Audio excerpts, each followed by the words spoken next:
Hey, it's Conrad Thompson, and you're listening to Something to Wrestle with Bruce Prichard. Bruce, what's going on, man? How are you?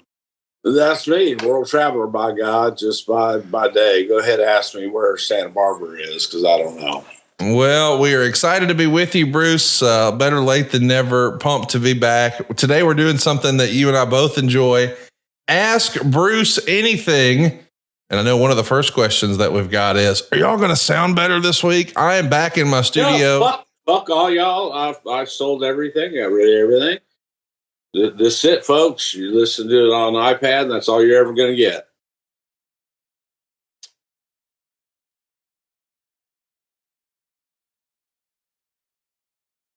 What? Nothing. I was just listening. No. That's my response to trying to fit. You know, look, we did plenty of tests. It was told it was excellent. I was whispered in the middle of the show, hey, I think something might have fallen out, but I got it fixed. Everything's going to be great. And it wasn't great, so fuck it. I got rid of everything, and we're doing it on an iPad. And I'm kind of liking it. I just mash play. Actually, I don't even mash play. I just mash buttons. So sorry to all those that were offended. Sorry to all those that didn't catch it beforehand, because obviously I'm an idiot, so I'm not going to be an idiot. I'm going to idiot-proof this. We're going to idiot-proof this. And we're going to mash one motherfucking button, and that's it. By God, that's what you'll get. Angry Bruce today. Well, the show sounded weird last week because I was not in my home studio and was doing it from a laptop. I don't know the tangent, Bruce. Bruce doesn't know what the fuck he's doing. Bruce got new equipment and doesn't know how to do it. That was what I got. So, you know what? Bruce doesn't know what he's doing. Bruce knows how to mash this button on this thing here. And by God, that's what we're doing. So that's what we're doing. It's good, right? No? Yes? I don't know. I was told it was great last week, the night before and the day of, but I guess those people aren't speaking up, so let's go. All right, let's you said ask me anything. How you feeling today, Bruce? Conrad from Huntsville wants to great. Good. Fucking elbows out to here. I feel great. Elbow out. This one. Gonna get cut on again. Gonna go in. They're gonna take a little piece out there. Then they're gonna widen another piece, and then they're gonna put a spacer in there, and then we're gonna put like another little gimmick over here. So, yeah, beautiful. It's a beautiful day in the neighborhood. We got a lot of questions. Let's jump to it. Dr. Adam K wants to know, Jimmy Garvin was interviewed by Mean Gene at the Survivor Series Showdown 1992 taping that never aired on TV. Interestingly, the 1993 WrestleMania album opens with a sample of Jimmy Garvin asking, are you ready for WrestleMania? How did Garvin's audio from that segment end up on the title track? And what was your reaction to hearing the final cut, considering it's a WrestleMania song that opens by asking about the Survivor Series? I have no absolute clue. You know what? See, you asked me some things, but I learned things in this. I've never known that ever in my lifetime. That I am actually going to look into. That's kind of weird because I can't understand. Jimmy Garvin was brought in as a possibility to be a heel manager, and didn't work out well for Jimmy. And that was it. Like, it was a one night, hey, baby, his hair flowing and all that good shit. And maybe he welcomed people to Survivor Series. I have no idea. But for it to make it on the WrestleMania album, I mean, because what I would have done is I would have said, hey, folks, there's Crown Jewel that's going to be coming up in about 30 years. Welcome. Something like that. But yeah, I have no idea. That's wonderful to me. That's another, by God. excellent shining example. It was a television taping that went down in Springfield, Illinois at the convention center on October 26, 1992. There were 4,500 fans in the building, 3,300 of which were paid. And the recap from the history of WWE.com with our pal, friend of the show, Richard Land, says it included Gene Okerlund conducting a non-televised podium interview with Jimmy Garvin, who insulted Randy Savage and the Ultimate Warrior and predicted all the heels to win at Survivor Series. I mean, I never even heard this until just now. I mean, do you remember? You've never seen the interview? You've never seen the interview? No. Check it out. It's out there, man. I've seen the, I remember it that night. I've seen the interview, but it was an idea to have Jimmy go out, be a heel. And, let's see if he's got some heel tendencies in him that could maybe slide over and help some other heels get over with some heel heat, and just didn't work. But it was Gene, hey, come on out, my God, it's Jimmy Garvin. And then he did every cliche things that you could possibly ever think of that you would do as a heel, and that's why, folks, this is why sometimes Jimmy Jam came along. Those were the best days. Now they're gone.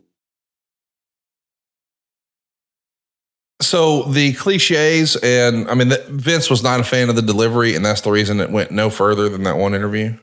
It sucked. Watch it. It sucked. I mean, it just was. It was bad. It was. It also, I think that part of the reason it was bad, he had nothing to talk about. He had heels to talk about, okay, or baby faces to talk about. All right, great. Go talk about baby faces and say Hulk Hogan's a bad guy, by God, and people get a boo.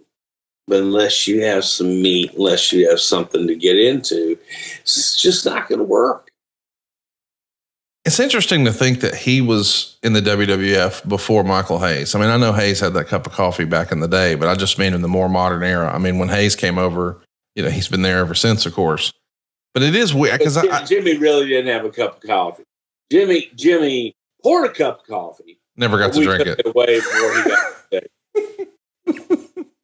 so he didn't even get to finish that cup of coffee. Just saying. That's fascinating to me. I mean, are there any others besides maybe Missy Hyatt you remember like that? Because I remember hearing that she did some interview segments that just never made air and it just went away. But I don't think that was all that common back then, where somebody had something. Bobby Davis Jr., he came in and did some stuff. There was a kid out of, might have been Calgary, Richard Holiday. Does that sound right? Okay. Who came in, and he came in for a weekend, and he was going to run the company, as a heel manager, and he was going to book, and he was going to work, and he was going to run the company, and he was going to do everything, but that didn't really work out either. He lasted about 2.5 days. But as far as managers, man, can't really think of any, top of my head that were like, oh, hey, I remember the time. I mean, I remember the time that the giant Haystacks from England, Big Daddy's opponent for years. I remember when he came over in Tampa, he didn't, his odoriferousness was odor gross. Didn't work. But he lost the gig because he smelled bad? No, he was rotten. Oh, I got you. Yeah. The bell rang. Ah, that damn pesky bell. It fucks, if you were to say, hey man, what's one thing that fucks up most careers?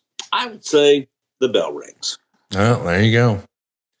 Aiden says, if Hulk Hogan had not come into the WWF in 1984, who does Bruce believe Vince would have went with to continue his national expansion? If who?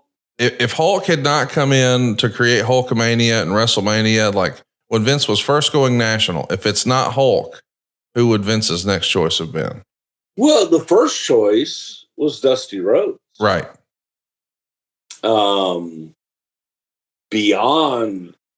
Beyond that, it was Hulk.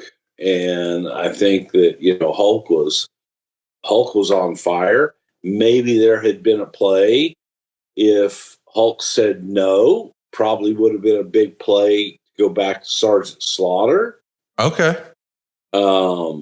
JYD, Hacksaw Jim Duggan, man, were both on fire. So, these were guys with charisma. This was a time that the audience was looking for that larger than life talent that, people would go, oh, hey, man, this is the guy that I want. Bob Backlund, bless his heart. Bobby was a great wrestler. Bobby couldn't talk you in the building, though. Do you think that's what would have kept a guy like Jimmy Snuka from being in that spot too? A great presence, but just not a great promo. Yeah. Jimmy was a great attraction. Yes. Jimmy's good to have on the card, man. Give me a program with Jimmy. Give me an opportunity to let him shine. But Jimmy's not going to talk you in the building. His emotion will, but he's not going to be able to be the one to say, listen, brother, I remember there was this. Nah, we're going the right way. I remember the leaf on that tree. We good, brother. We good. You go up here, 4 block. Turn. First we turn, Jimmy. Turn. And you're good. Well, you're going to be good if you're using our friends at Fume. I'm a big believer in this, and I think you will be too. Have you heard that the flavored air category is quickly becoming the leading alternative to vaping and smoking? It's a whole new movement towards better habits, led by the sponsor of today's video, Fume. What would happen? Seriously, what would happen if there was an award-winning flavored air device? It's called Fume. It exists. It's real. Flavored air isn't like vaping. You see, if vapor was compared to sticky soda, Fume cores are closer to herbal teas. Fume has lots of delicious flavors to choose from. My wife loves the crisp mint and the orange vanilla. And with flavored air, you can satisfy your oral fixation through a passive diffusion system that utilizes no electronics, no vapor, and no combustion. You see, with Fume, you draw flavor into your mouth, and that fills the void that ditching a bad habit can leave. So you still have something to reach for. To be clear, Fume is not a vape. There's no vapor, so you can use it anywhere. There's no nicotine, so it's not addictive. It's non-toxic flavors. It truly is a guilt-free alternative. And by the way, there's no batteries, so you never need to charge it, and it looks awesome. It's got a weighted, high-quality design, and it's made to fidget with and calm your anxiety with magnets and snaps and clicks. Fume is continuously investing in third-party studies to ensure the safety of their products, and Fume is now backed by doctors in the U.S. And of all the flavors, my wife rocks the crisp mint or the orange vanilla most of all. And I want to remind you, you're just drawing the flavor right into your mouth. How about that? I'm a big believer in this. My wife is too. She had a nasty habit once upon a time, and this has checked all the boxes at the Thompson household. As a matter of fact, Fume has served over 300,000 customers, and you can be their next success story. For a limited time, use our code WRESTLE, and you'll get a free gift with your journey pack. Head on over to tryfume.com. That's tryfum.com, and use our code WRESTLE, or just scan the QR code that's on the screen to get your free gift with your order today. Bruce, raspberry lemonade. Wow. Pretty good alternative, let me tell you. How about that? Bruce endorsing raspberry lemonade. What's your favorite flavor? Go find them all right now at tryfume.com/wrestle. That's try FUM.com/wrestle and be sure to use the promo code WRESTLE. Hey, so Bruce, we got a bunch of good questions here, and this is an interesting one. Irish Aaron wants to know, what was the plan for Doink the Clown had Matt Bourne not been fired? Did you see us? I mean, we know that he had a monkey on his back, but what was the ceiling for Doink the Clown? Like, if you could get really out there, how far could you see Doink the Clown and that character going? All the way. I do too. I think Doink the Clown was probably one of the greatest characters. People are going to, go guy. You're thinking of you're thinking of the guy that replaced him. You're thinking of the Ray Apollos and the Steve Lombardis and people like that. I also believe that Steve Keirn could have been a much better alternative. Because Keirn kind of had that sick, sadistic personality about him that he could have pulled that off. But Matt Bourne and Doink, Matt Bourne should have been named Doink upon birth. That's all I'm saying. It's interesting to think about, the character, the depth of character that Matt Bourne brought to it. Unbelievable. Yes.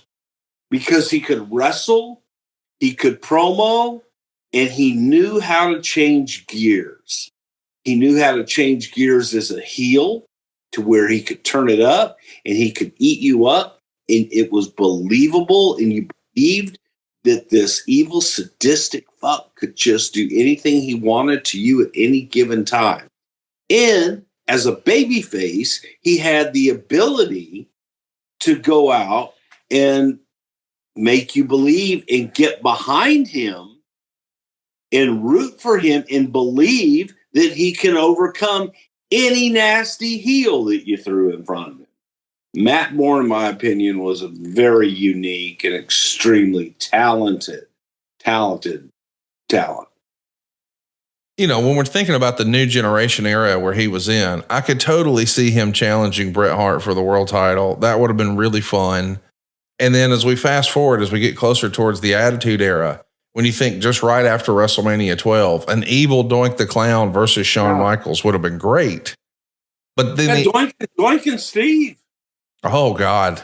Can you imagine in the Attitude Era? That would have been wild. I know when you say that in 2024, people go, Doink the Clown and Stone Cold Steve Austin. Yes, it would have been believable and people would have dug it. And I just want to, I know we don't talk about current stuff, but there's been a pretty badass feud about a friendship bracelet this year. Just saying, I can get bought in with the right story. That's the friendship bracelet right there, Bruce.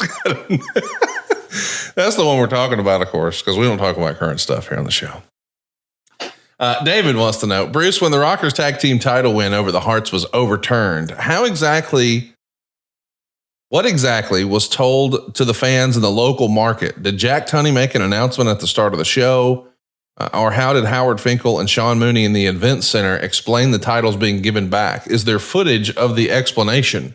I always wondered how the company explained that on TV. Didn't happen. Yeah, I was going to say, they just ignored it, right? Didn't happen. Did you see it happen? Nope.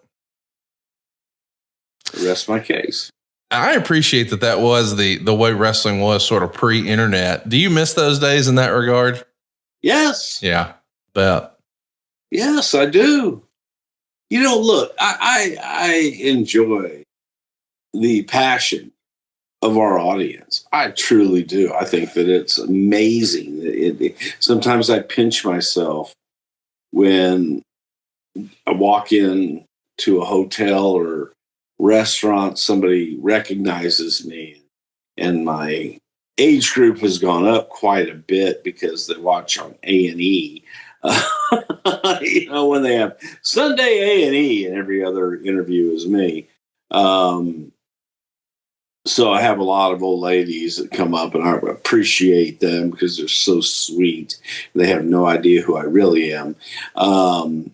So it's great, but I do. I like the passion. I like the fact that the audience cares enough to dig for more. They want more. They have always wanted more. I believe the magazines back in the day that the audience, had you given them more, you probably would have gotten more. Like right now, how I'm going to hit pause somehow. Don't know how to do that on this thing, but I got to take this. He's going to hit pause for a minute, and we're going to tell you that this episode is brought to you by Manscaped, the global leader in men's lifestyle and grooming. Every man knows the unbeatable feeling of a fresh barbershop shave. Now, what if I told you that you no longer have to wait weeks or even months between appointments to experience it? Introducing Manscaped's newest innovation, the Chairman Pro Electric Foil Shaver, the game-changing tool that brings the luxury of a professional shave right into your home. Whether you're after that daily, silky smooth finish or prefer to maintain a rugged 5 o'clock shadow, the Chairman Pro Electric Foil Shaver is your go-to for precision and style every time. Head over to manscaped.com and join the 11 million men worldwide who trust Manscaped by using the code STW for 20% off plus free shipping. And listen, here's the deal. The Chairman Pro is going to make you stand out. Really. And it stands out to me because it's about versatility and precision. It comes with 2 interchangeable skin-safe blade heads. You've got the skin-safe 4-blade foil for that close, smooth shave when you're looking to go completely clean. And if a clean shave isn't your style, that's okay. Just switch on over to the skin-safe stubble trimmer to keep that stubble looking sharp and polished. Both of the heads have skin-safe technology to reduce razor burn and irritation. And the standout that truly differentiates the Chairman Pro from the rest is the Flex Adjust technology. This innovative tech ensures a superior shave by allowing both blades and the pivoting head to seamlessly adapt to the unique contours of your face and neck, helping you maintain great contact with your skin at every single angle.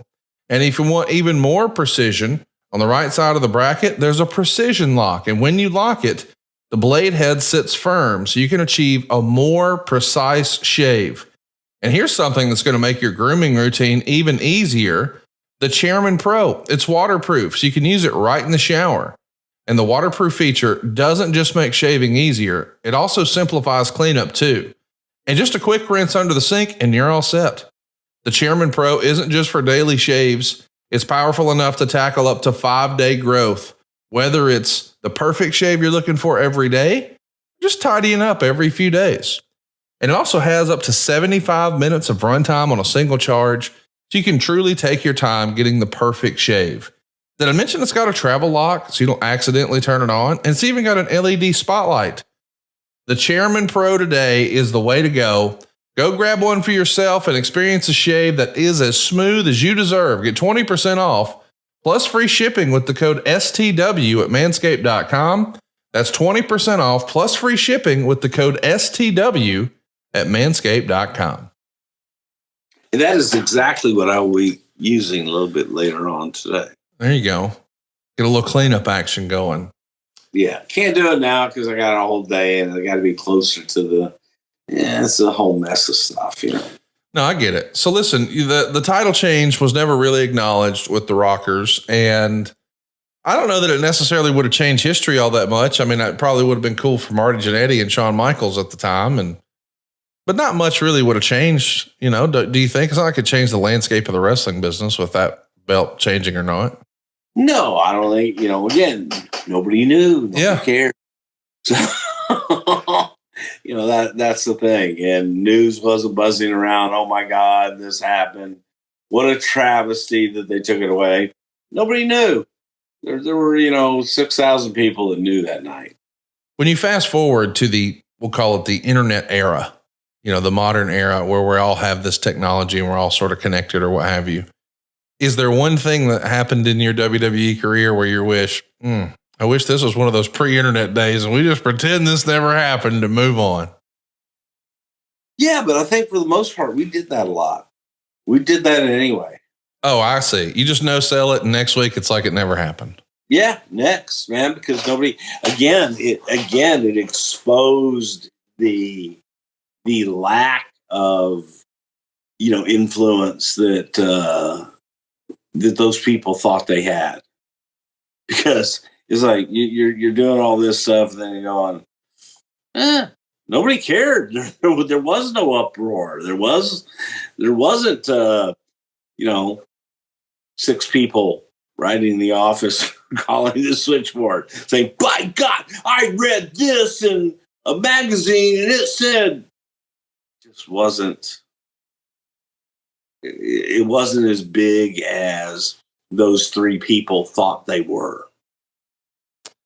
Let's do another one here. This is from Rob Caruso. He wants to know, Bruce, in your professional early years, how did your family feel about you being away on the road all the time? I stayed married for almost 30 years. For those of you that live life out on the road, continue. You will have a much happier marriage and a much happier family. In many ways, I mean that from the bottom of my heart. I think had I been home all the time, that, oh my God, shit would have hit the fan. Because I'm kind of strong personality. And when I was fired the second time and I was home with the kids, boy, I fucked everything up. It's like, who's this? Wait, who's this guy? Who's he telling me what to do? I thought he was just a fat guy that came in twice a week and said he loved us and we did fun shit with. Then I became dad, So, look, man, make the most of it. Make the most of it. Just enjoy each other when you're there. And when you're not, miss each other. And plan things. Like Santa Barbara. Santa Barbara is just north of California. You mean LA? God damn it.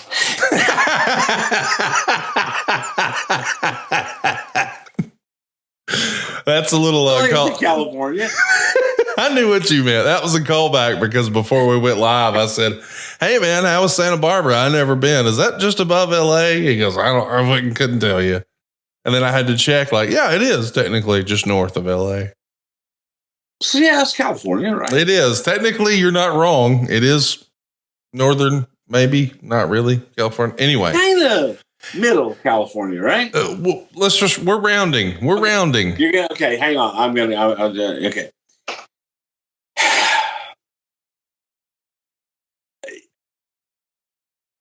Conrad and I can be fastidious in our ways and some things. What is this? I'm getting bothered by curly shit. No, on the other side, it doesn't matter. It's the light. Okay, I'm not good with the word no. Don't like it. It's like the definition of impossible. You know what the definition of impossible is? I don't. Nothing. Nothing's impossible. Got it. All right. So I check in to a rather fancy hotel for a 80th birthday party shindig in Santa Barbara, and I get there. I had early check-in. Told them I was arriving in LA at 9. I said I hope to be there by 10:30 or 11 o'clock, and I would like to check into my room. Don't want to wait around. So whatever I have to pay, whatever I have to do, just want a room. Right. Got there about 11:15. No room. Oh. They're fixing it. So they're fixing it. I had an early check-in. And they said, well, we understand that. We try to accommodate those when we can. I said, yeah, but I paid for an early check-in because I knew this was going to happen. But I'm calm, Bruce, man. I'm there for a birthday party, man. I'm Mr. Calm. I'm like, the song they wrote about me. The Commodores wrote a song about me because I'm easy. I'm easy like Sunday morning. That's me. That's where I live my life. So I said, I tell you what, I'll be at the bar right over here. And when my room's ready, if somebody could just come get me, bring me my keys, whatever, and we'll be on our way. She says, well, bar's not open yet, sir. I knew that was coming. It's 10 minutes to 11.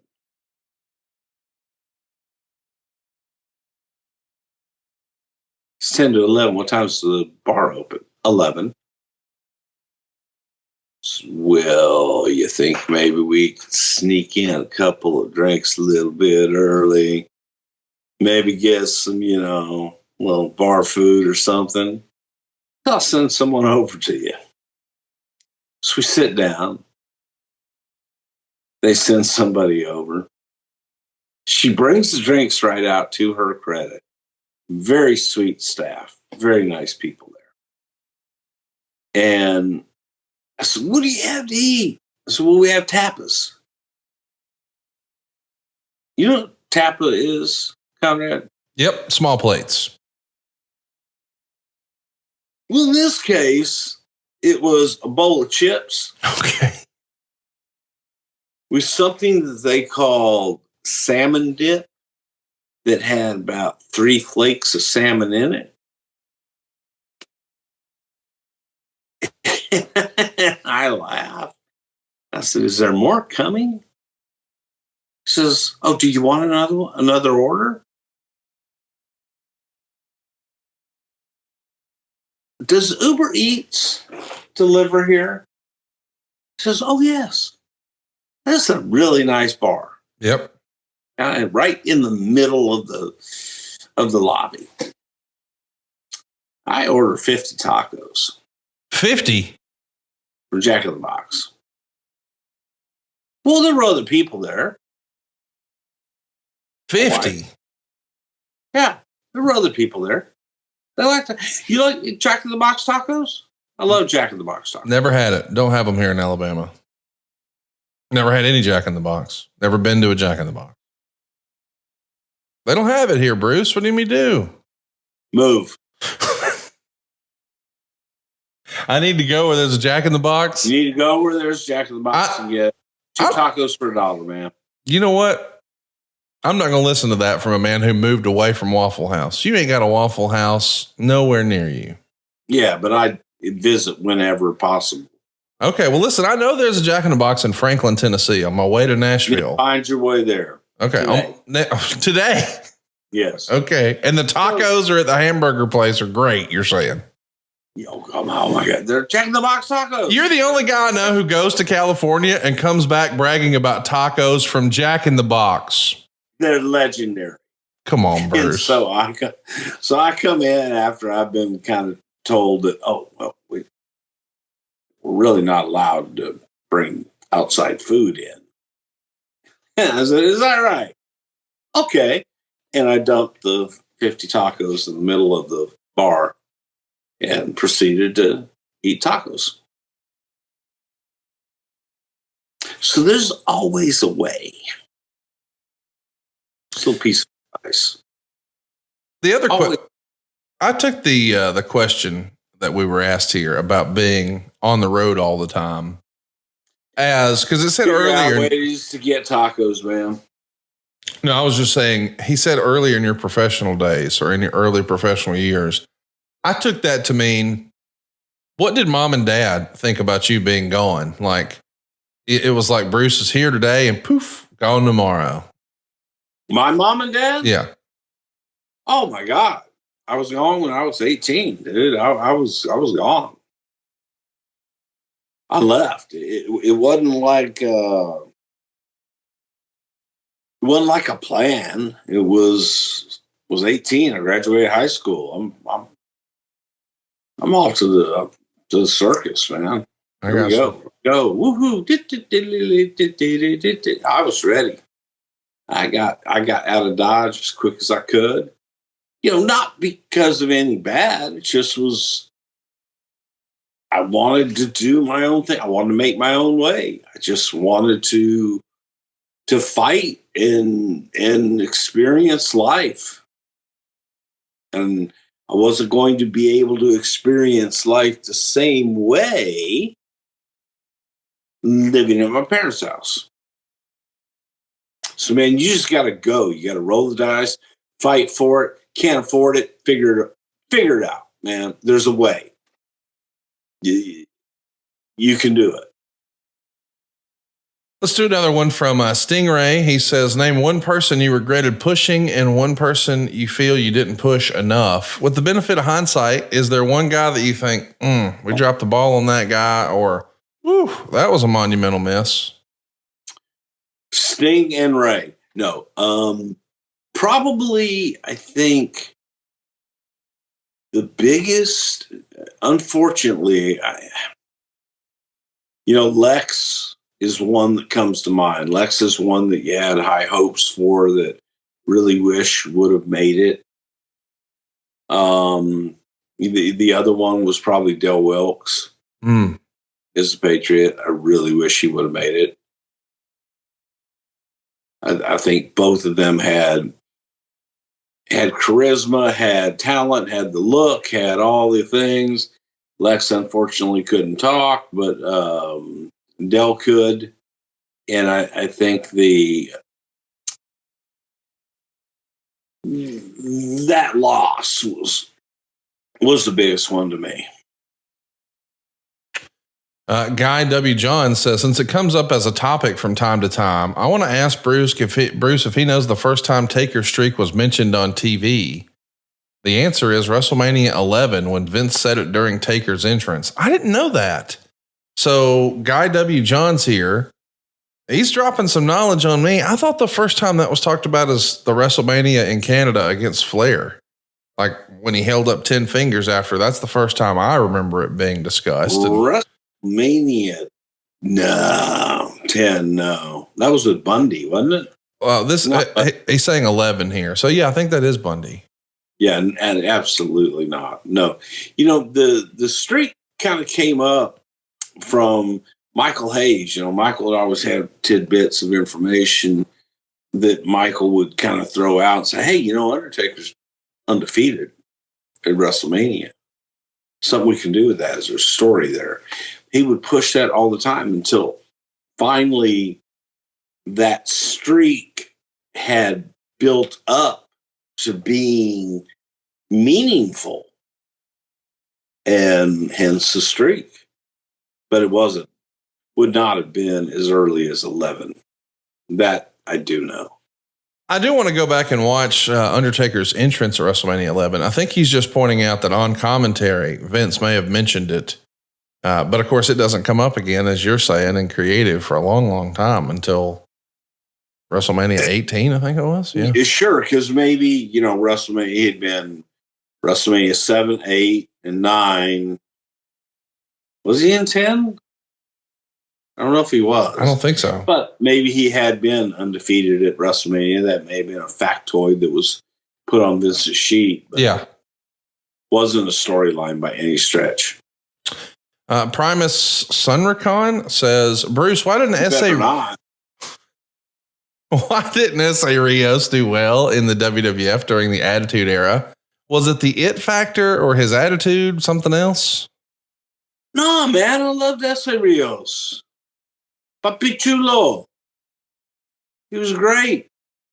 He had, he had it. I thought he had charisma. I thought he had a swagger about him. It was just probably maybe the language barrier, maybe getting through to the audience. We put him with Lita. Lita got over in that group. But man, I like Papi Chulo. I thought that given more meat on the bone, given more opportunity to have a storyline that meant something with someone who meant something, I think could have put Papi Chulo in a whole different category. Not a Garage has a great question. What was the end game for Brian Pillman and Goldust? How was it going to play out? We know at Bad Blood back in 1997, we all got the sad news that Brian Pillman had passed away, but he was knee deep in a pretty big time feud with Goldust. Marlena was in the middle, and this is an interesting storyline. And I don't know that we ever discussed what would the payoff have been, Bruce. Do you recall? Well, the payoff obviously would have been probably with Marlena going back to Goldust, but the initial payoff was going to be Marlena going with Brian. Okay. Because you had the whole, oh my God, I don't want to be with him. Oh my God, I don't want to be with him. Oh my God, I don't want to be with him. Oh my God, I love him. You know, chicks. Go figure, right? You know what I'm talking about.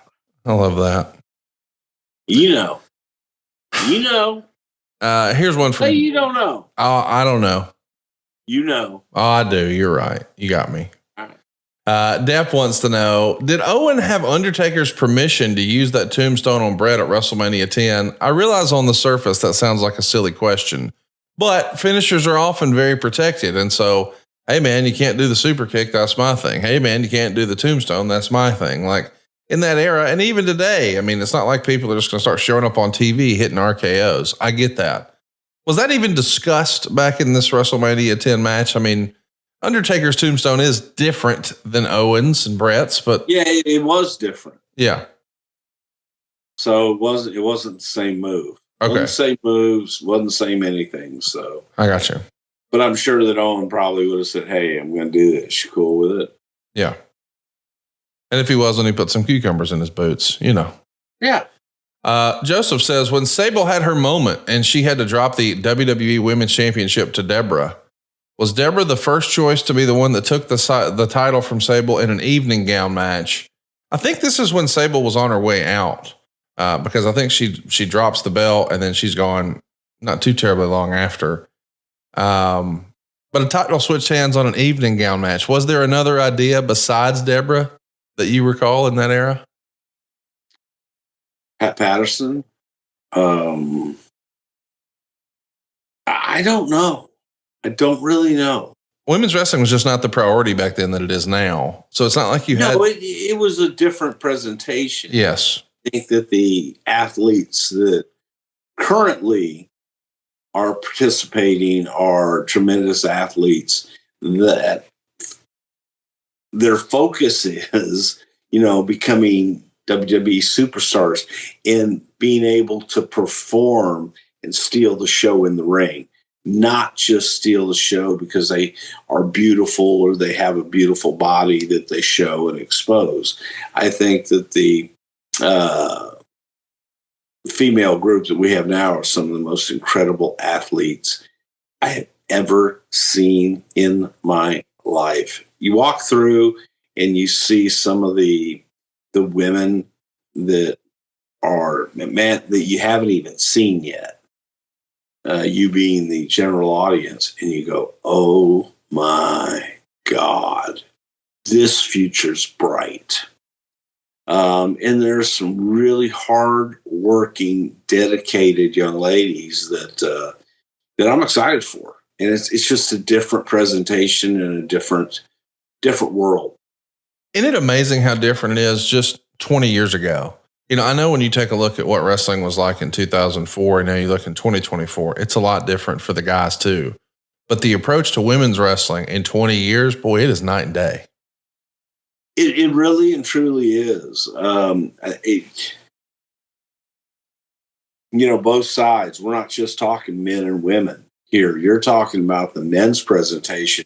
Well, has gotten much more competitive. And by competitive, I mean, oh yeah, you can do that. I can do this. Yes. You can do that. I'll do it better. The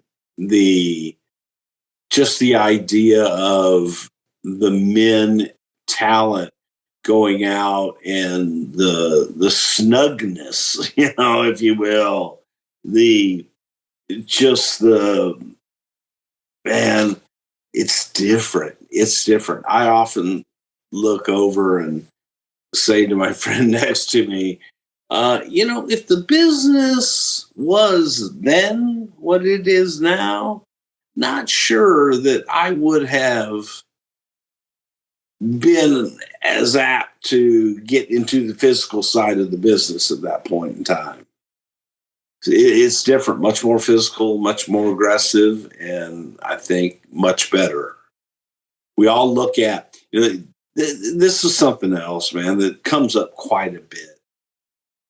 Everybody looks back, man. You look back when you're a kid, ice cream tasted better, didn't it? Yes. Man, hamburgers tasted better. Yep. Jack in the Box tacos will taste the same to the end of. But you remember and you romanticize. Yes. About these matches that were just the greatest thing you ever saw in your life. And you romanticize about, oh my God, I remember Jose and Gino when they went 2 out of 3 falls, and it went 3 falls. By God, and it was bloody. And the 3rd fall, it was.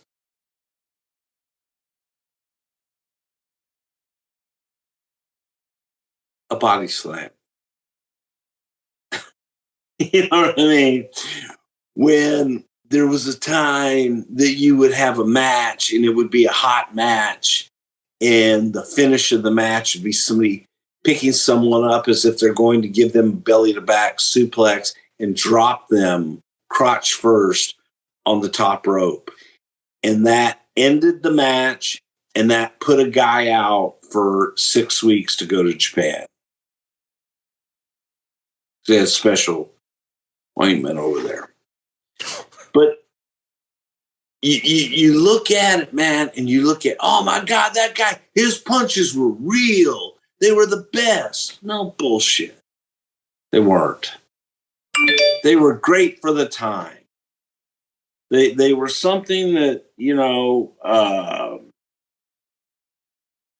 loved as a child because in many ways, it was childlike. It was fun, and it was an escape. And again, I always use the term, for those who believe, no explanations needed. For those that do not, no explanation will do anyway. So that just is what it is. And that is it in a nutshell.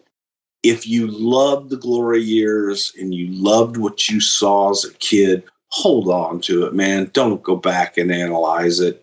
Don't go back and look at something from 1972 and say, oh, this was the greatest thing ever. The business, the evolution, the revolution of the business. It has just changed, as has society, as has politics, as has every single thing else around you.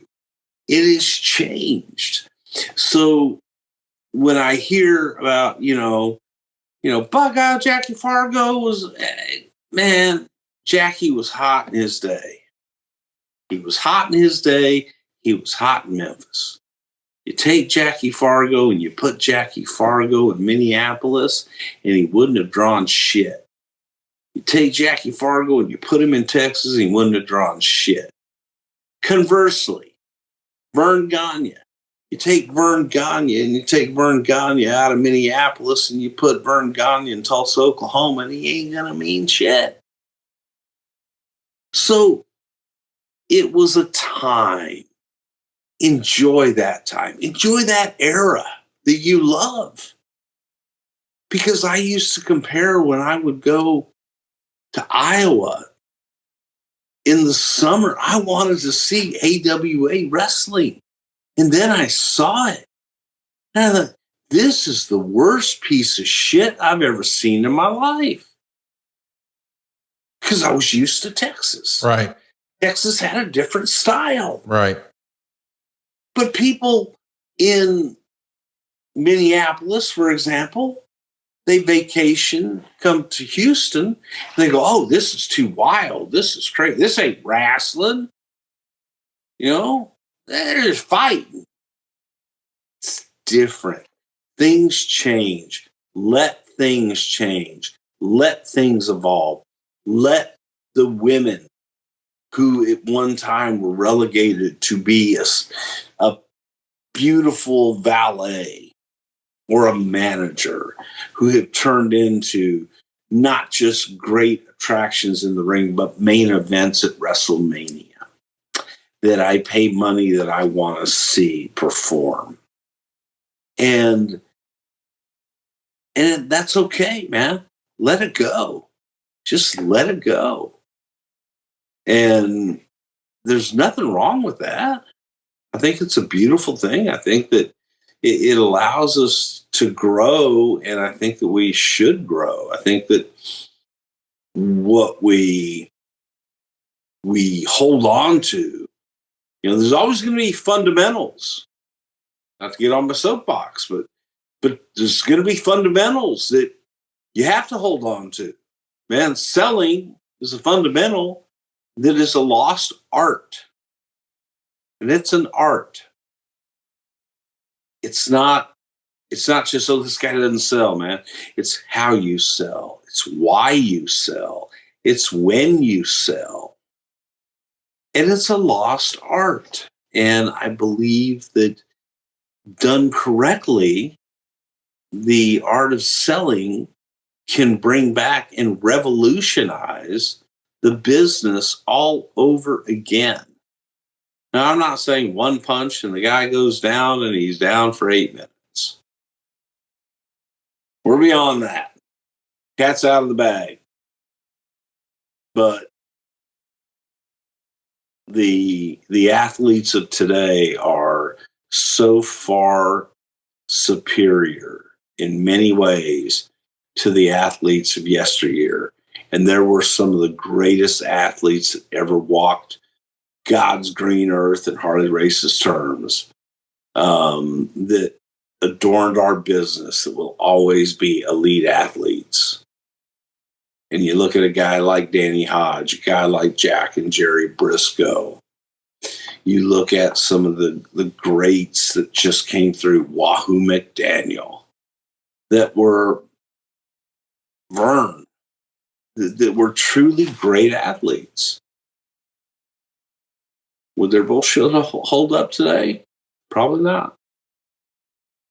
It's interesting to think, you know, about how much it's all changed from back then. And you talked about, you know, growing up as a kid. Well, as a kid, man, I loved eating cereal. But as an adult, I realized I don't need all this sugar, and I probably need more protein in the morning. And then my wife found Magic Spoon.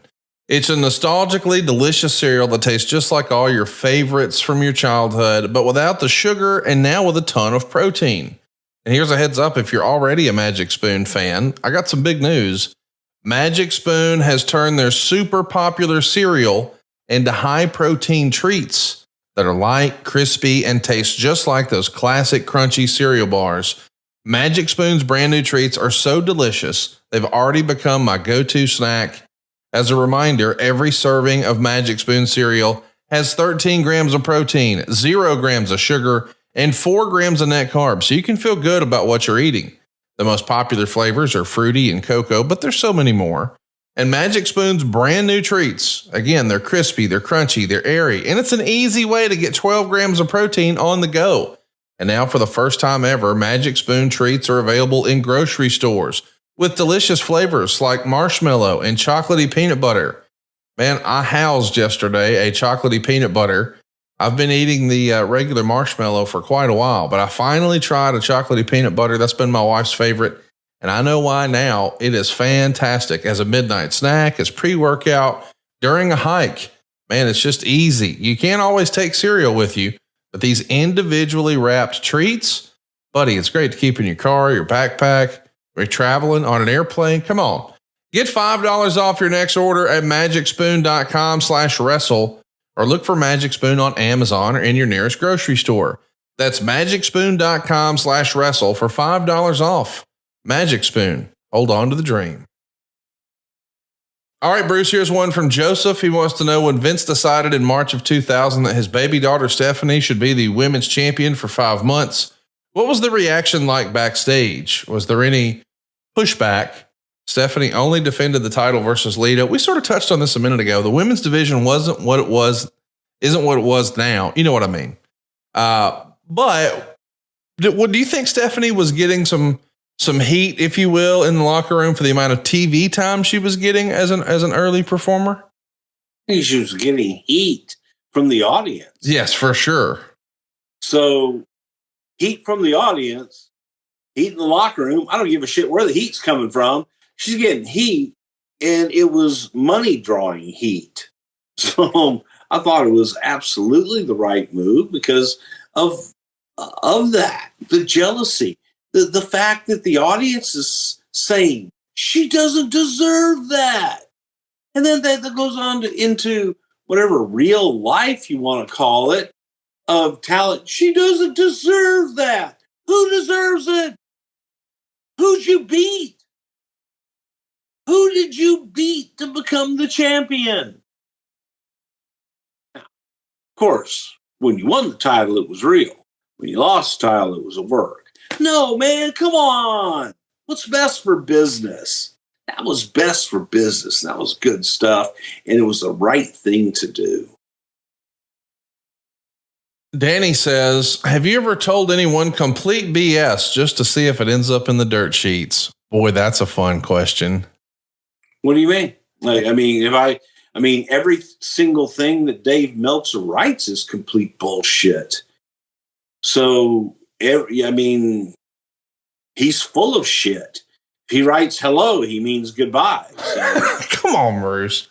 No, that's a fact. I'm not arguing. I'm not asking about that. I just want to know. I mean, the question is, have you ever sort of back channeled some bullshit trying to see if it would come into the newsletters?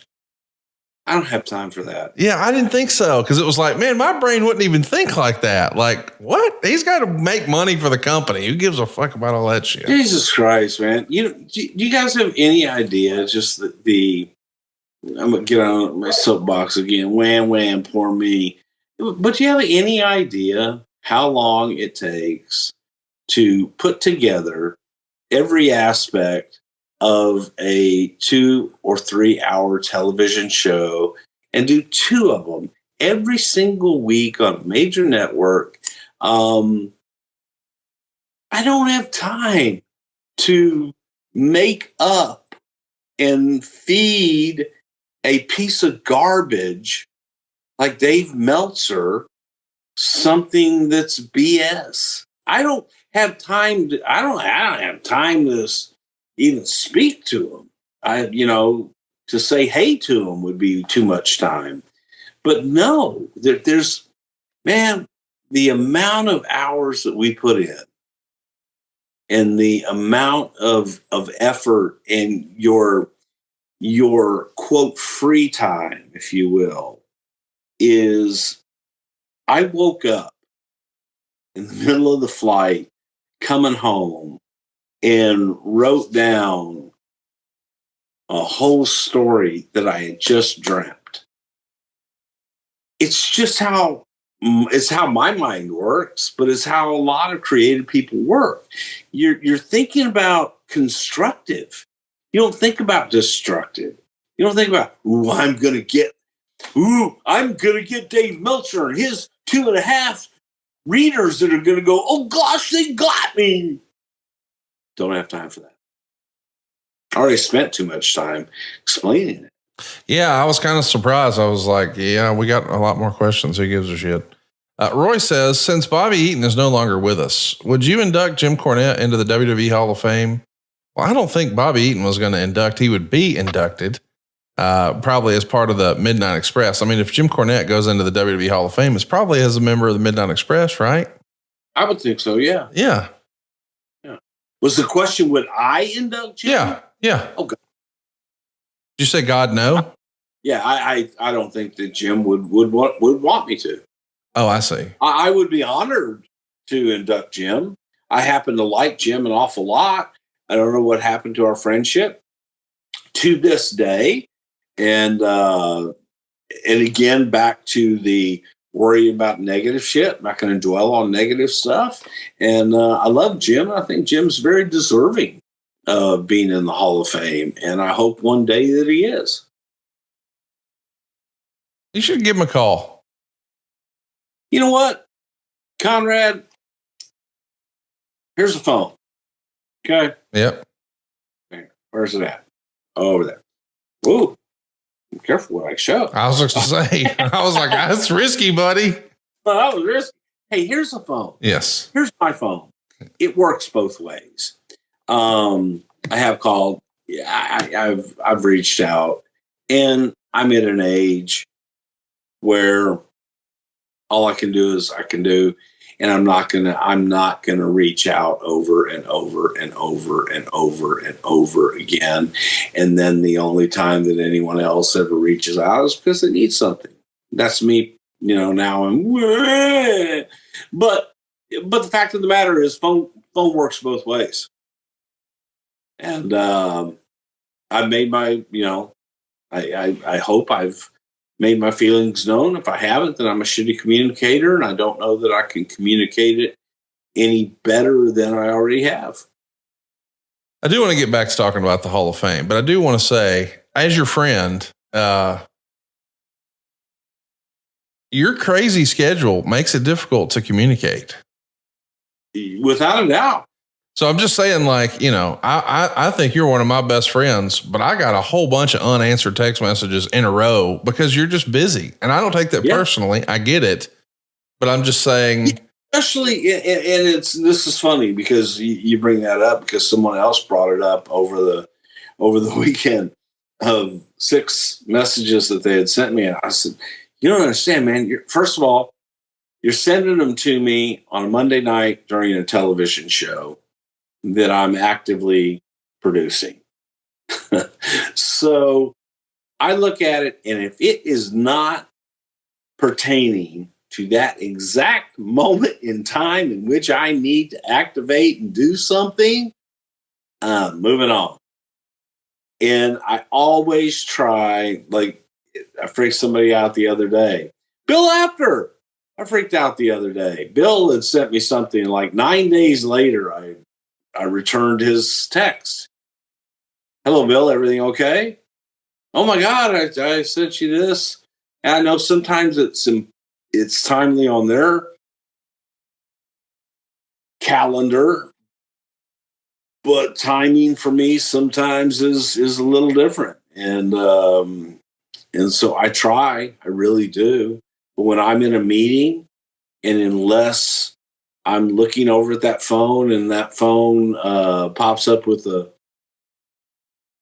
comment that is pertinent to that meeting in that exact moment, I ain't looking at it. I unfortunately, I do hit it to look to see what it is, and then I move on.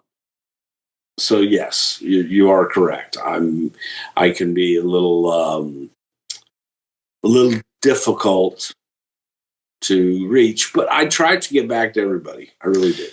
The only reason I say that is you made the insinuation that the only time you hear from someone is when they need something. I don't know that that's necessarily true. I certainly get that you're being asked for things because of your position, but I just know that just communicating with you in 2024 is a whole heck of a lot different than communicating with you in 2019 or 2018. Sure. I mean, and I get it. I understand, man, you're being pulled in 1,000 directions. This is a multi-billion-dollar company and you're doing multiple live shows a week, and I get it. But I am saying it's kind of hard to be Bruce Prichard's friend in 2024, which is why I encouraged you. And again, I know you said your piece. I do hope at some point when you have time, you reach out to Jim, because y'all were friends for so long, and whatever happened. Let's fuck it. Who cares? Hit reset and let's try again. Yeah. But again, a lot of that goes back and has history back to long before 2019, where I tried a long time. I've given up. I got you. So that's where I'm at, in that regard, because trying to place today's standards on issues from yesteryear, as you say, don't apply. It's a different world. Who do you think should induct the Midnight Express? Like if you were booking it and you don't think Jimmy would want you to do it, I get that. Who would be a good person to induct Cornette and Condrey and Stan Lane and posthumously the late great Bobby Eaton? Paul Heyman. Oh, that'd be great. Yeah, I could see that. I don't know necessarily that would be Cornette's first pick, but Paulie managed the Midnight Express. Okay. I forgot about that feud. Yeah. So to me, that's the only one that makes sense to me. That's interesting. I like that. Let's do another one here. Johnny Sanders wants to know, what does Bruce think is the biggest what if in wrestling history? What's the biggest what if that would have changed everything? What if we did this? Is it Hulk Hogan turning heel, WrestleMania 6? What if Dusty was the guy? Okay. What if Dusty was the guy that came in and beat Iron Sheik? What if Dusty was the guy that brought the American Dream and Stardust himself in and made him the man? You know, what if? Would Hogan have wound up going to Crockett, do you think? No, Hogan would have stayed right there with Vern. Yeah. I don't think Crockett would have known what to do with Hogan. So you would have Hogan with the AWA, Dusty with Vince, and Flair with the Crockett's. That would have been wild. Yeah. That could have been fun. Hey, here's another what if about different. Another what if about Hogan, because this is a long-standing story or rumor, if you will. What if the Iron Sheik took Vern's offer for $100,000 and broke Hogan's leg, and Hulkamania never gets to take off the way it did on that particular night? Still probably could have got there just a year later, maybe. I think that's silly. Yeah. I think it's silly. I think it's urban legend. I wasn't there. Look, man, I do know there were offers made, and there were people that often talked about, hey, man, if you get in the ring with Hogan and hurt him, here's a $10,000 payday. Most guys laughed at that. But look, there's idiots like Jeff Gaylord. Jeff Gaylord was offered, there was a $1,000 bounty put on Eddie Gilbert's head because Eddie Gilbert missed a match in New Jersey or Pennsylvania or some kind of horse shit like that. So this promoter says, by God, I'll give $1,000 to anybody who kicks the shit out of Eddie Gilbert. Eddie's working in Dallas, man. We're doing global. Jeff Gaylord shows up. Jeff's hanging around the locker room. He wants to talk to us afterwards. And it was myself, Eddie Gilbert, and Doug. And we had just finished our match. Came back, and Doug and I came in first. I went right back to Fritz's dressing room where we dressed. And then Eddie came in with his head all covered up and bleeding. He says, Jesus Christ, somebody fucking get Gaylord, man. He goes, he just jumped me. And Doug and I ran out the door, and Doug had a glass Coke. And through the bottle of Coke, Gaylord, man, hit him, split him wide open. Lots of beautiful color. And went, and I had to pull Doug back in because he didn't have his mask on. He was a masked patriot at the time, or black patriot, or whatever he was. And so we get back. What the fuck was that?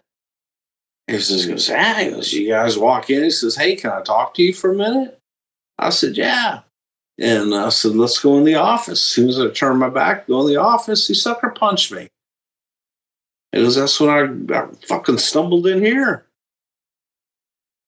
And come to find out, Gaylord had taken this promoter seriously to go collect $1,000 bounty on Eddie Gilbert for beating up Eddie Gilbert. And Eddie had called Doug and said, "Hey man, what the hell was that? What we got heat?" He says, "No, this guy, offered this bounty on you." And he said, "We could have worked it, split the 500."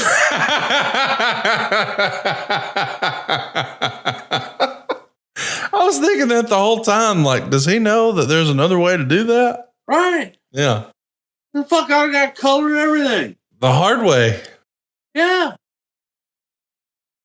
So, instead, Jeff Gaylord got his ass kicked. I don't think he ever got the money.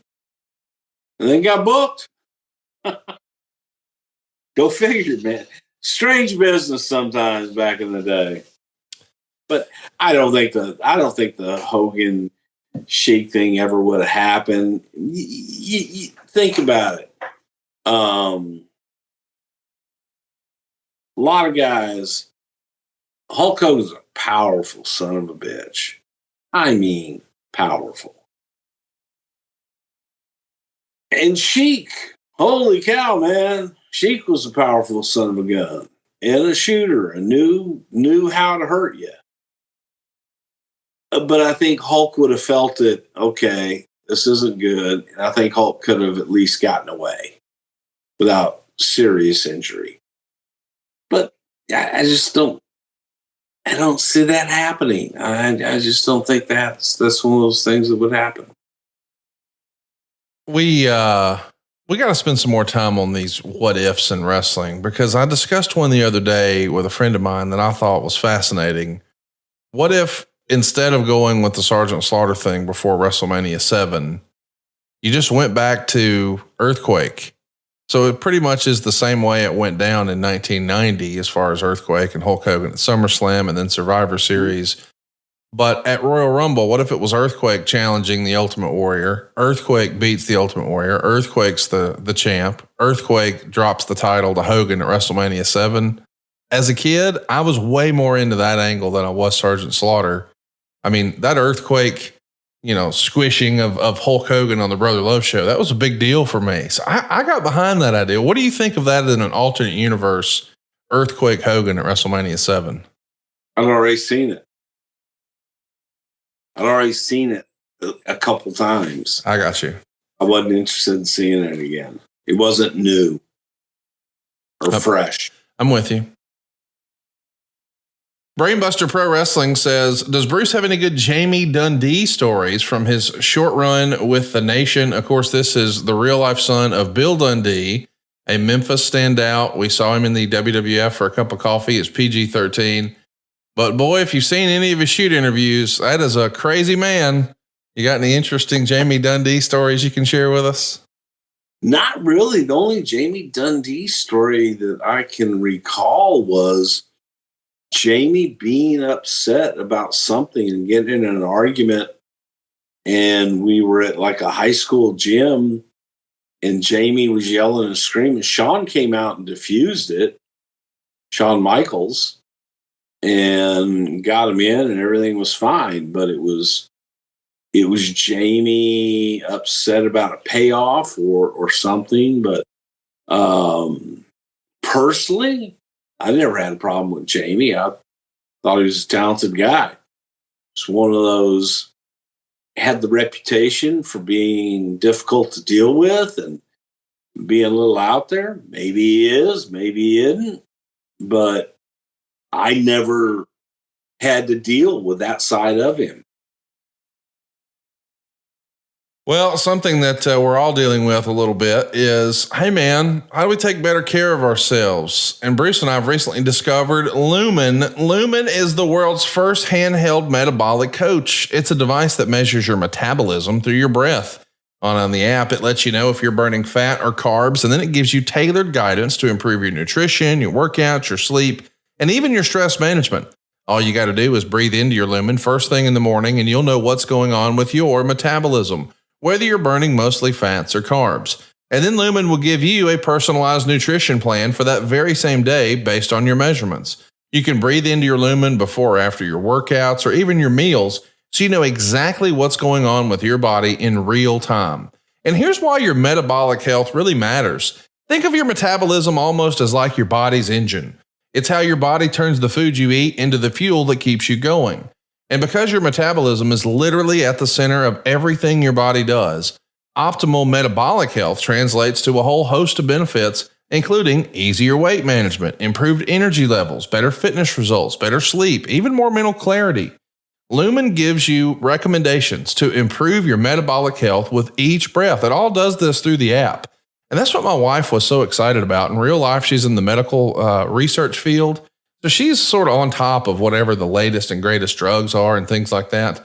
But when this came to the house for Bruce and I to vet this product, she was damn near doing cartwheels in the yard. She couldn't believe this is real. She sort of compared it to like that old 50 Cent video we've all seen from back in the day where he's hooked up to all these wires and he's on a treadmill running uphill and he's got a mask on and there's a doctor circling him with a clipboard. Well, that's the way you used to have to do this. And now you've got handheld technology you can keep on your nightstand or at your desk or in your backpack or in your purse. And you can get real-time insights into what's going on with your body in real time. Megan's found one of her doctor friends who's lost more than 40 pounds using their lumen. Now think about that. The doctor knows about carbs and fats, but he also knew what the books say. And the books say, there's these hard and fast rules that might not be specific to your body. Here's another example. Like we've all heard about these 18-hour fasts. Megan's got a friend of hers who's been doing it for quite a while. With a lumen, she realized her optimum cutoff for the fast is around 11 or 12 hours. If she went past that, her body would freak out and it would sort of undo all the good that she had done from the first 12 hours. Your body is as unique as a snowflake and a thumbprint, and your metabolism is too. And to get real-time insight like this has never really been available that my wife and I know about. This is cutting-edge technology. It's very affordable, and it is a game changer. My wife thinks of it as like a life hack, like a cheat code. So if you're ready to take the next step in improving your health, go right now to lumen.me/wrestle. You'll get 15% off your lumen. That's lumen.me/wrestle for 15% off your purchase. And we thank you, Lumen, for sponsoring today's episode. Did you say snowflake on our TV show? Yeah, but I didn't mean it in a political way, Brucey. I meant like, it's getting cold outside and there's going to be snows that are falling. You see the flakes that come down from the ceiling and the roof and the gods. Got a lot of flakes around here. Steve says, we know everyone loved to try to make the Undertaker laugh or break character. Do you remember anyone trying to pop you and make you lose it during the brother love segments? Everybody tried to break me. Jake, just smart ass shit. Hogan all the time. I think Sherry. Sherry would whisper shit in my ear and everything just to try to get me to break me. So, just different people, different times, different situations. Everybody tried to make somebody break, man. Yeah, you're right. If you're not having fun, then what the hell are you doing? John Murphy is with us, and he says, how come the Junkyard Dog didn't become the star he was in Mid-South? We know for once he was the top guy, but that spot was already taken with Hogan. Is there more to it than that? Yeah, why don't you look at his bank account? What do you mean? Well, I would say the JYD's bank account was about 6 to 7 times what it was for. Oh, we're not comparing that way. He just means why. I mean, what kept him? But the Junkyard Dog, he's looking at it like, hey, man, I'm being used over here for Bill Watts for this amount of money. I'm being used over here for WWE for this amount of money. And 7 times the amount of money, that there's your decision right there. And I think that JYD was used. Good God, I think JYD was used as a secondary babyface without a doubt in WWE. Huge star, mega star, much bigger than he was in Mid-South.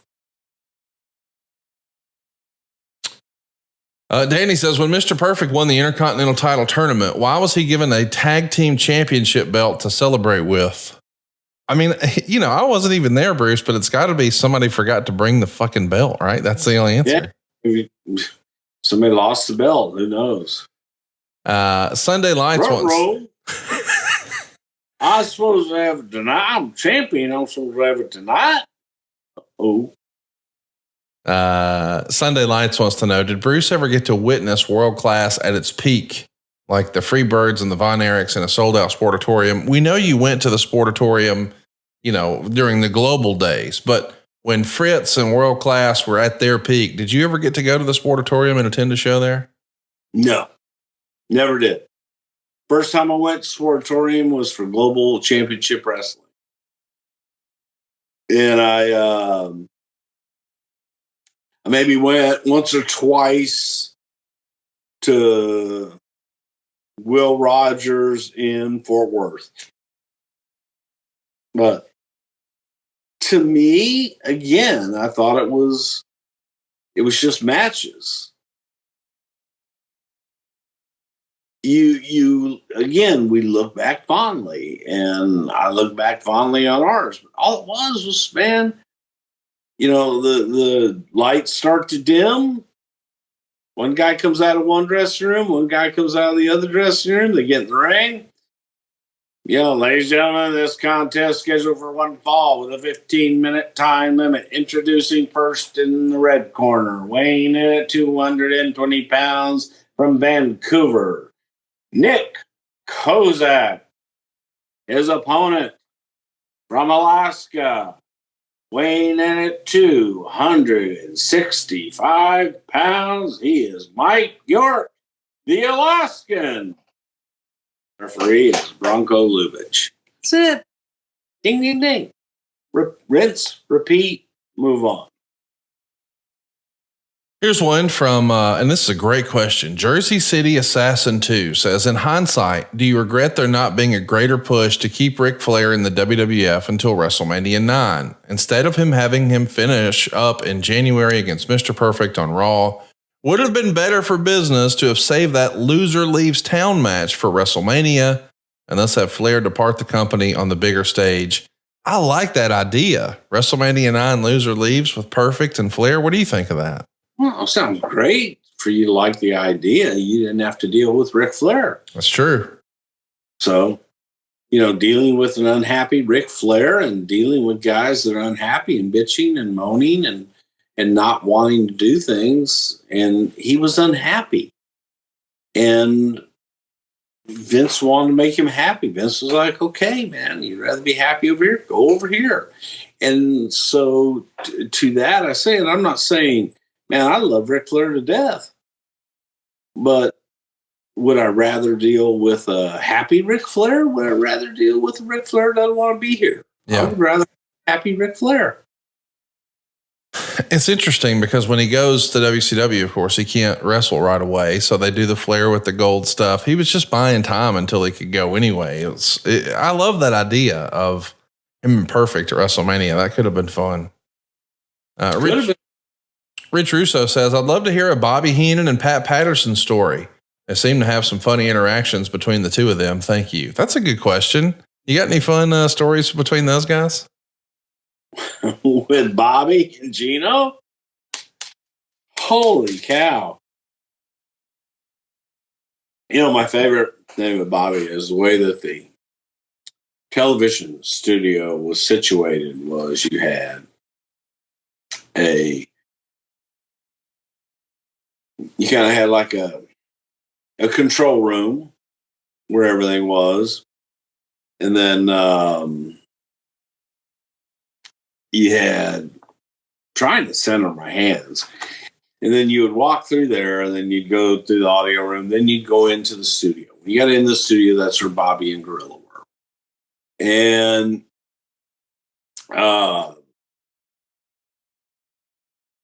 Bobby Gorilla would be really nice. Hey, how you doing? Hey, Conrad.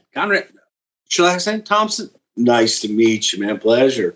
Hell of a facility we got here. Yep. Hey, how you doing? Hey, Bobby Heenan. What's your name? Conrad. Nice to meet you. We'd walk Conrad out through the door, get him right about to the master control where you could hear everything. And Monsoon would say, "Who the fuck was that Yahoo?" And Heenan would go, "I don't know. Don't commit the name to memory. I don't think we'll ever see him again." Jesus Christ. Did you fucking catch the socks on that guy? What? Smells like he was chewing on him from here.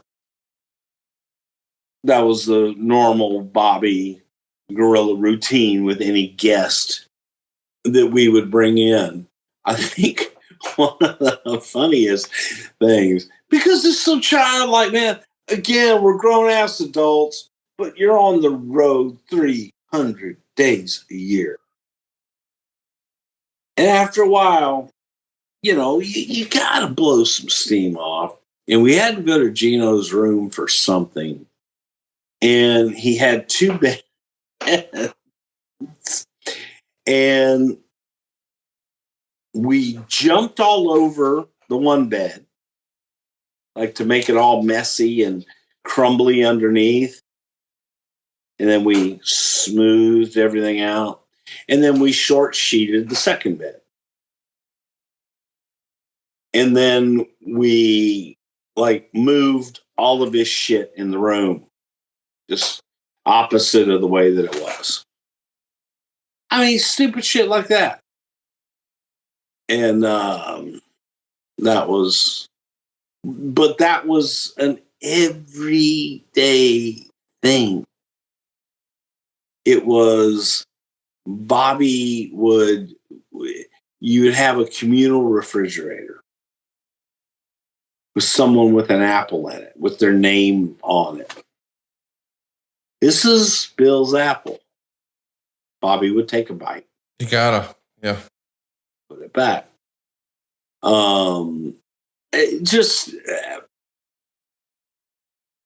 Every single day. And then when one woman, we were at the Country Inn, it's no longer there, up on High Ridge, came up to Bobby and I as we were having dinner and says, "You two have such an interaction. This must be your son." And from that moment on, that's where I became, Bruce Heenan. I was not going to cut you off because I love hearing all your Bobby Heenan stories, but the question was about Bobby Heenan and Pat Patterson. Oh, I thought it was Monsoon. I know you went with Gino, and I was I love those stories. I'm not going to cut you off. This Pat Patterson story. This Pat Patterson story is that the air host in Chicago, which is where all the boys used to stay, shithole hotel, but cheap drinks, and you usually weren't staying there longer than an hour anyway. And they thought it would be funny to take a shit underneath the bed, and they take the mattress off the bed, and somebody had already beat them to it. I don't know why that makes me laugh, but it does every time. Because it's funny. My God. Why? It's just funny. It was. There was this place, Krabby Bill's, in Florida. Man, you couldn't buy a seat at Krabby Bill's. Okay. 3-4 hour wait time, that shit. Pat would call to get us a table. Of course, they know Pat. They love Pat. Whatever you need, Pat. We'll have a table for 10. Bobby would call. "Hey, I'm coming in, like a half hour earlier. I got a table of 8. Can you give me a table of 8? Just to watch them scramble to accommodate us." And they were such great people, and it was funny, and little things like that. Coach Rosie has an interesting question. Harmless pranks. I like that. We were children. Bruce, who's somebody in the wrestling industry that deserves some credit that no one has ever heard of? Shout out some people behind the scenes in WWE. Besides me? Yeah, I mean, I'm sure that somebody there contributes something besides you. Like when you were in Santa Barbara, you couldn't be doing it all. There had to be one person of value left behind that no one talks about. I think Kathy Morrell in travel. I think she is the travel folks, the folks that move talent from place to place that are unsung heroes that get all the heat and get all the aggravation, but never get any of the thank yous. For years I heard people like Ric Flair say, boy, being the head of talent relations is the worst job in the business. It is the most thankless job, blah, blah, blah. Second behind that has to be travel. Because my God, especially like with all that we've had happening with inclement weather and just natural disasters, flights are changing all over the place. We got to have a live TV show. This guy's got a kid's appointment and blah, blah, blah, blah, blah. And you got to make it happen. Got to make it happen. It's constant. I mean, it is a rat wheel every week. The creative services people work tirelessly, endlessly. The people in production, it's everybody, man. Yeah. When I say it's a team, it's not lip service. It's a team. It takes a giant team to bring all this craziness together and make it work. Hey man, how about the truck drivers? How about the truck drivers that are driving through inclement weather just to get to the next show because they know it has to be put up? The cameramen who, all they do is hold the camera, who run their own lines, who run everything all the way through, then take all their stuff down and hold a camera that's not light for 5 hours a night. And don't miss shots and get yelled at and screamed at all night long and never complain. I just think that we have the best overall crew in anywhere in the world, man. There are so many to name one discounts everybody else, and, right? And it is the best. Denovius Mack has an interesting question, Bruce. If the roles were reversed for all parties involved in the Montreal screw job, do you think Shawn would have put over Bret in San Antonio on his last night in the company before heading to WCW, given the close relationship Shawn and Vince had? That's interesting. If Shawn were leaving? Shawn's leaving, headed to WCW. His last show with the WWF is in San Antonio. In the main event, it's him and Bret. He's been asked to drop the title to Bret. Would Shawn have done business, or is it a screw job? I think Shawn would have done business, first of all. And second of all, I think that never would have gotten to that point. And I think that it would have been taken off of him long before that. Easy enough. Eric wants to know, why don't you think the Bad News Brown character ever made it to the main event? I always thought he was the precursor for the Stone Cold character. He did work with Hogan and MSG on top a few times, didn't he? Absolutely. He worked all over the Horn on top with Hogan. Yeah, absolutely. Matt S. wants to know, if Gorilla Monsoon had stayed healthy, does he become one of Vince McMahon's stooges alongside or instead of Briscoe or Patterson? I don't know. That's an interesting question, because I don't know that Gino's ego would have allowed him to do that. I don't think that Gino would have wanted to. Yeah. But at the same time, Gino did the whole with his fly open bit at the original Slammies. I don't know. He might have been great too. Ryan has an interesting question. He says, I've been binge watching some primetime wrestling from 87, and you do commentary on a lot of matches with Mike McGurk, Johnny Valiant, and Duke Doherty. I'd like to apologize for that. You've always said that you hated doing commentary, but I thought you were pretty good. On the other hand, Duke Doherty and Johnny Valentine are two of the worst commentators I've ever heard in my life. God awful. Did you hate it because of your partners, Bruce? What are your thoughts on them? And also, as a side note, I popped during one match where the Hart Foundation were the defending tag team champions, and you said this match is for the World Wrestling Federation Tag Team Championships and belts, which is kind of fun. Why did you hate doing commentary? This match for the NWA World Heavyweight Championship and belt. That's the way we announce shit. Well, it wasn't Johnny Valentine. It was Mike McGurk and Johnny Valiant, Pete Doherty. God, every once in a while, Johnny Valiant, Johnny V might have done a show with us. I wasn't good at it. I didn't enjoy it. I didn't feel that, like, there's a confidence if I go out to cut a promo. There's a confidence if I, come on this show and do this and I can talk to you. I can talk to you about anything.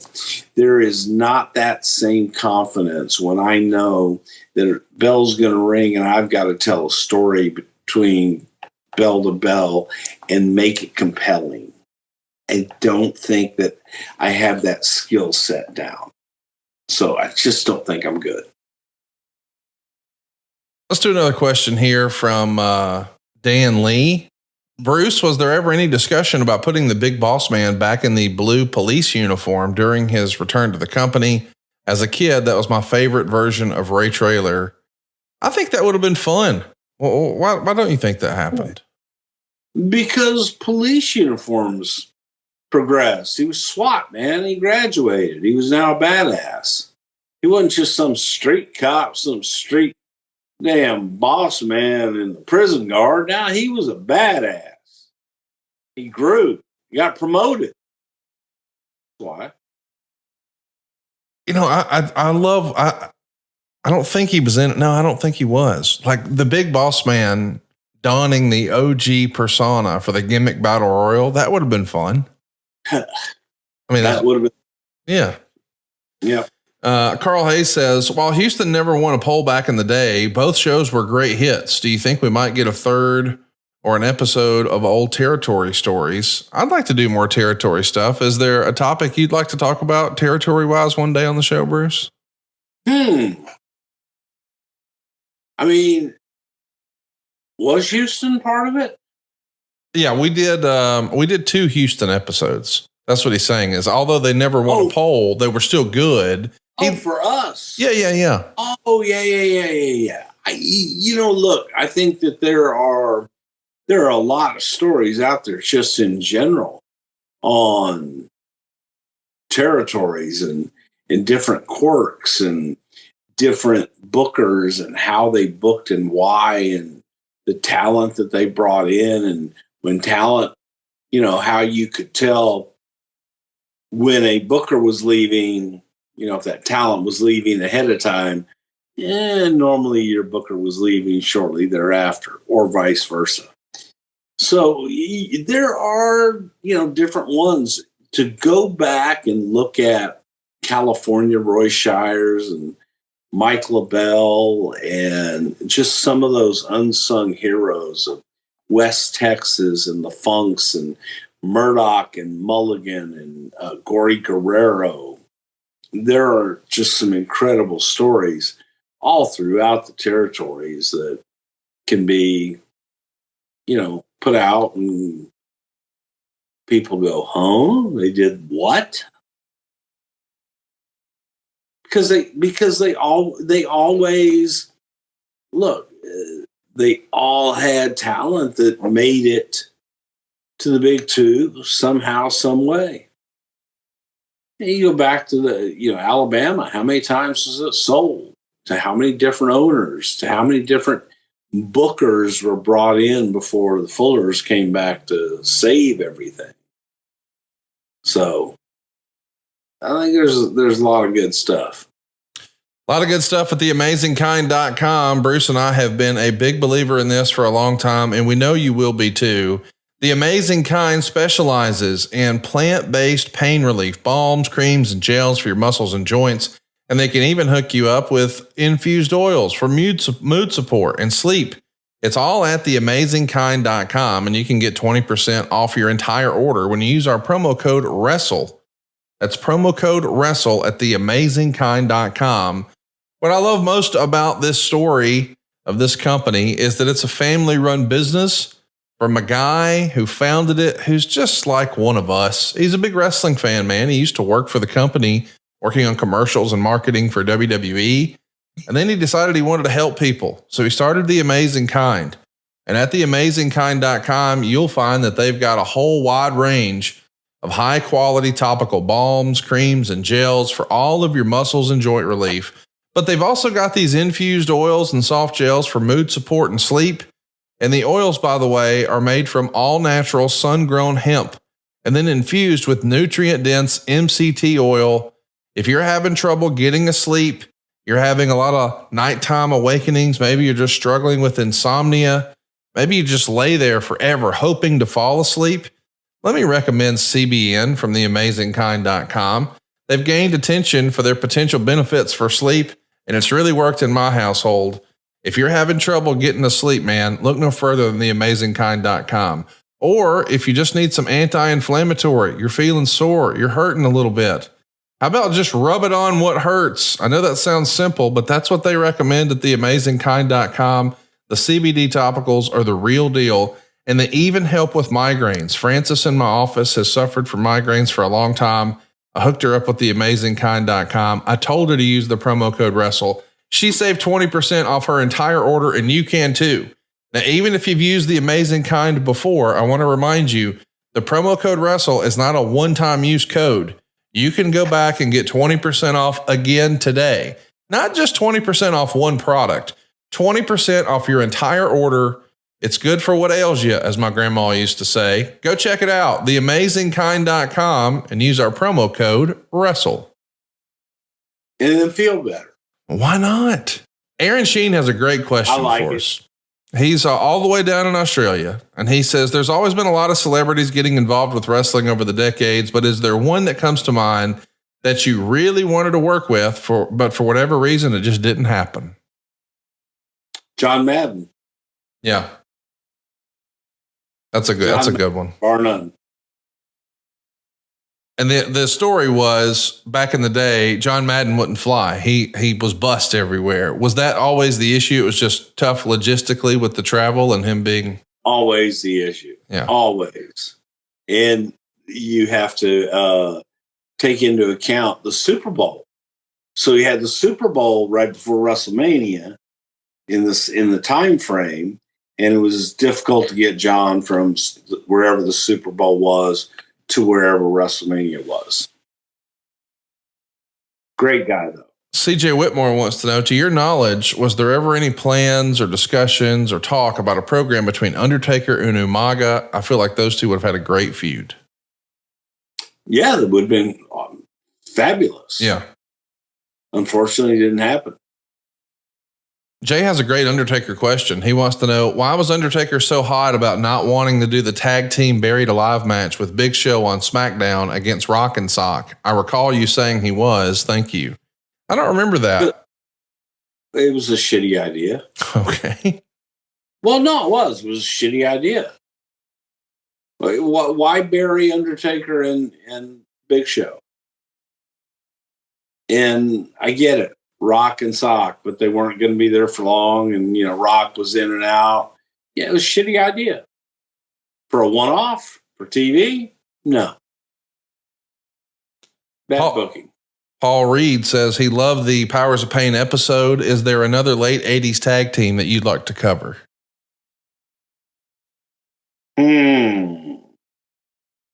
See, we already did the Bushwhackers. Mm-hmm.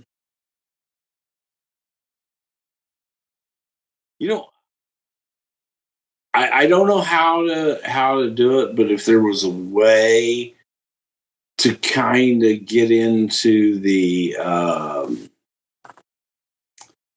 Hot Stuff International. Oh, yeah. With the Dipshits. And then Robbie Rechsteiner and Sting, Jack Victory, Eddie, obviously, the Libyan Keith. That was just a great crew. That was a great crew, with the exception of Dipshit, who wasn't there for long. Doug Ritter wants to know, do you have any good stories or memories with Jimmy Miranda? Jimmy, man, look, Jimmy handled our merchandise on the road and couldn't have been a nicer guy. He just was one of those people that, look, there are people that you can give an assignment to, and you know that assignment will happen. It's just, hey, will you get this prescription refilled for me? You know what? Next time I walk in here, that prescription will be filled. No questions asked. Jimmy Miranda was that kind of guy. Jimmy Miranda was, hey, Jimmy, we need green mats tomorrow night in Florence, Alabama. But we're in Arizona. You'll be fine. It'd get done. That was the kind of guy Jimmy Miranda was. He was a doer. He was someone who was able to go out and get things done and didn't take no for an answer. And he had solutions. He never had a problem. Always had solutions. Great guy, sorely missed. Fun question here from Steve. He says, as Brother Love, did anyone ever go off script to the point where you had to improvise and change the direction of the segment in order to redirect the talent? Oh, tons of times. Yeah. Lots of times. Where I would just take over and not give him the mic back and do the promo and then get one last line from them and move on. Can you give me an example? I'd love to go back and watch one of those. Oh, God. Dino Bravo, the Rios. I'm giving you French-Canadian people. Obviously, Ron Bass. But so much of it, a lot of it, was either reshot. You won't see it. Oh, I see. I see. Because it was all edited. Got it. It was edited to be perfect. So there were just a lot of guys. Valentine and Honky. You know, so they didn't want to do the gimmick, so I had to do everything around them. Just different people, different times. Being upset, being mad at Vince. And so I'm going to be mad at Vince. So I'm going to go and screw something up that I can fix and tape. Okay, go ahead. You know, it's all right. It doesn't matter. Terrell Lewis is with us. He says, what's the storyline that Bruce has been part of, either in front of or behind the camera, that he's most proud of? If it's an old one, I'd love to know why. If it's current, no details needed. As a longtime fan, he used to get a call from Bruce every time I bought a t-shirt. Just to know he's still contributing and having fun is enough. I think going back and being part of WrestleMania 5 and the build of the Mega Powers exploding. Yeah. I know I sound like a broken record whenever I say that, but it was so fulfilling to put this story together and to have it come to fruition, and nobody got it till it was time for them to get it. And the talent involved were great. The story was on point. And that was one of my favorites. I think the Undertaker Kane storyline, brother versus brother, was tremendous. Shawn Michaels and The Undertaker, WrestleMania 25. Even though I didn't finish it out, I thought that was a great, great story. Vince and Hogan. Never thought I'd get to see that, and was able to talk egos into it. Yeah. So there's a lot of them that were fun. Michael Shootman says, was there ever any interest from Vince for Scott Norton? That's interesting. I mean, I think of him as almost like maybe a bigger Jim Neidhart. He's only 6 years younger than Neidhart, but why was Scott Norton never on Vince's radar, or was he? I don't know that Scott Norton ever made any desire to be a part of us. So I can't answer that question. Never discussed with me. Were you a fan of Scott Norton? Big fan. Yeah.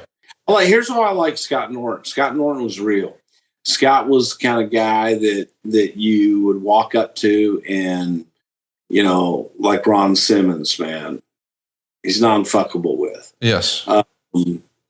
One of the nicest gentlemen I've ever had the pleasure of meeting. And I didn't meet him until he was out of business, and same for me, really.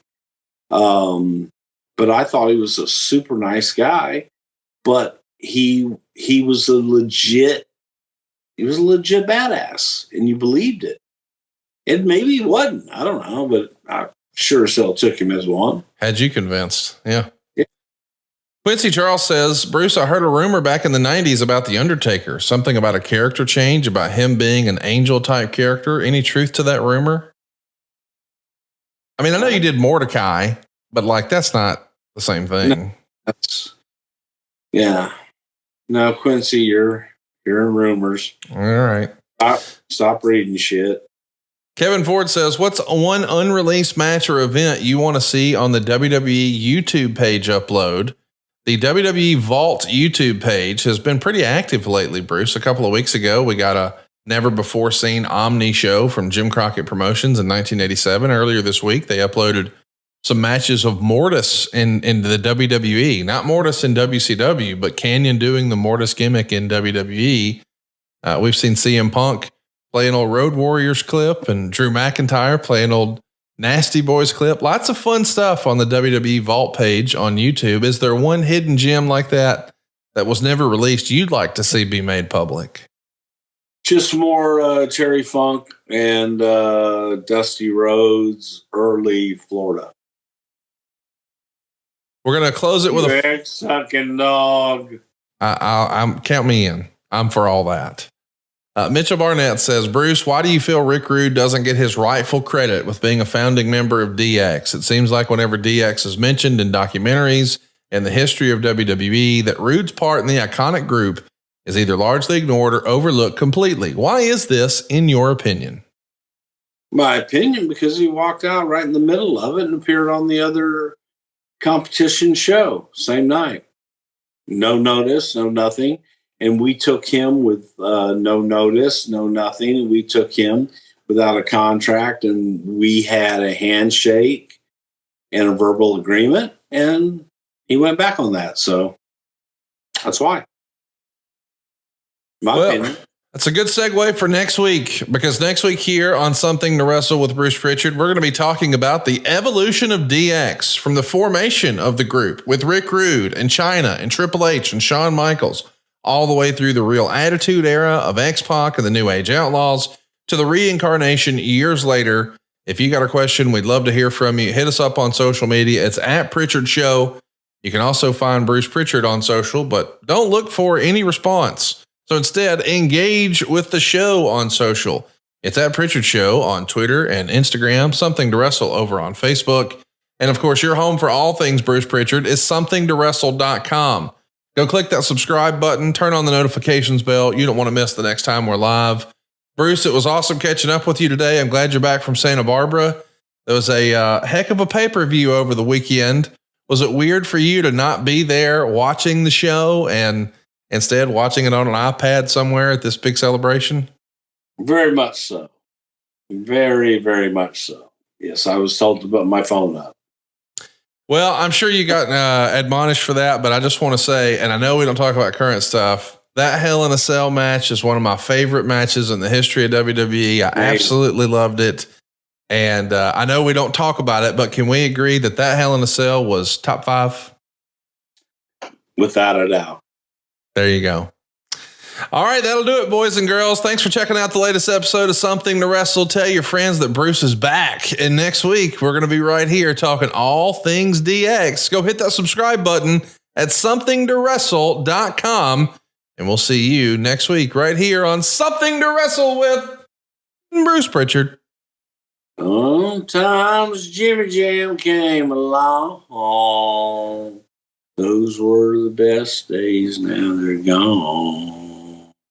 Rock on, everybody. See you next week. What would you do with 2 house payments? Tony Schiavone here to tell you about SaveWithConrad.com. When you refinance with Save with Conrad, you can do so with confidence, knowing not only will you get a great rate, but you will get to skip 2 house payments. You don't need perfect credit, and there's no money out of your pocket. Find out how we can help you skip 2 today at SaveWithConrad.com. NMLS number 2129, Equal Housing Lender. SaveWithConrad.com.